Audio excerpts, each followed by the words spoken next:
রোজকার রান্নাবান্নায় এইরকমভাবে ঘরোয়া সুজির হালুয়া বানালে শুধু মুখে খেতে যেমন ভালো লাগবে, তেমনি রুটি, লুচি, পরোটা সেই সব দিয়ে খেতেও খুব ভালো লাগবে।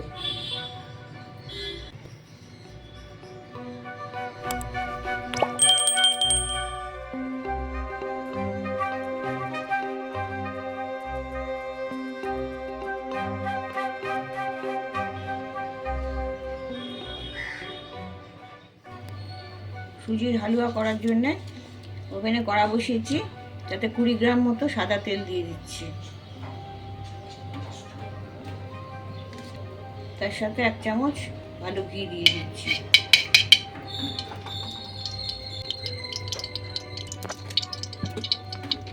তেলটা গরম হয়ে গেছে, তাতে 2টো তেজপাতা দিয়ে দিচ্ছি আর 1/2 চা চামচ মৌরি দিয়ে দিচ্ছি গোটা। 100 গ্রাম সুজি আছে এতে, সুজিটা দিয়ে দিচ্ছি।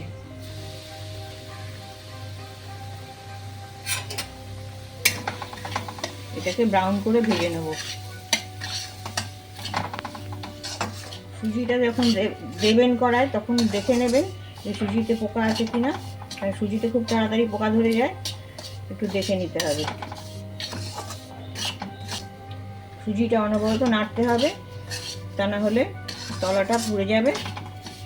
একটু দেখে করতে হবে, এটা আঁচটা মিডিয়াম রাখতে হবে। সুজিটা আস্তে আস্তে রং ধরছে। যারা সাদা হালুয়া খেতে ভালোবাসেন তারা এই সময় জল দিয়ে দেবেন, বেশি লাল করবেন না। আমি একটু ব্রাউন করে ভাজবো আর একটু লাল করে নেব।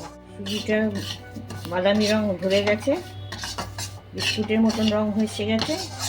এবার আর আমি ভাজবো না, এবার আমি জল দিয়ে দেবো।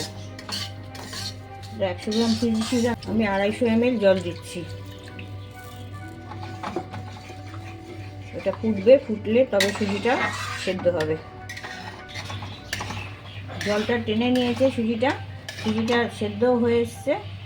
এবার আমি 100 গ্রাম চিনি দিয়ে দিচ্ছি। 100 গ্রাম সুজি ছিল, যতটা সুজি থাকে ততটাই চিনি দিতে হয়। আর বাইরে দোকানে যে হালুয়াটা তৈরি হয়, বিক্রি হয়, তাতে তারা নোনতা ভাবটা একটু বেশি রাখে।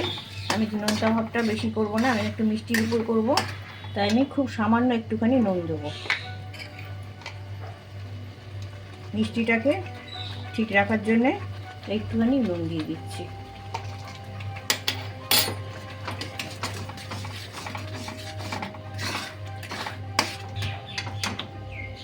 কিছু কাজু বাদাম কিশমিশ দিয়ে দিচ্ছি এতে।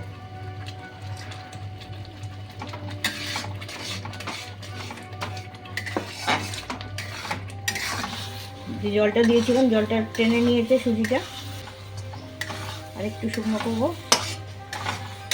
এইভাবে নাড়তে হবে, তা না হলে তলাটা কামড়ে যাবে। আরও 1 চামচে ঘি দিয়ে দিচ্ছি।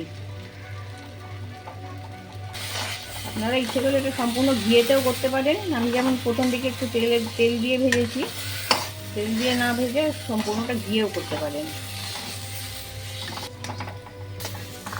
আর জলটা পুরোপুরি শুকিয়ে গেছে, কড়া থেকে ছেড়ে যাচ্ছে এটা। আর এবার আমার হালুয়াটা পুরো তৈরি হয়ে গেছে। এবার আমি ওভেনটা বন্ধ করে দিচ্ছি।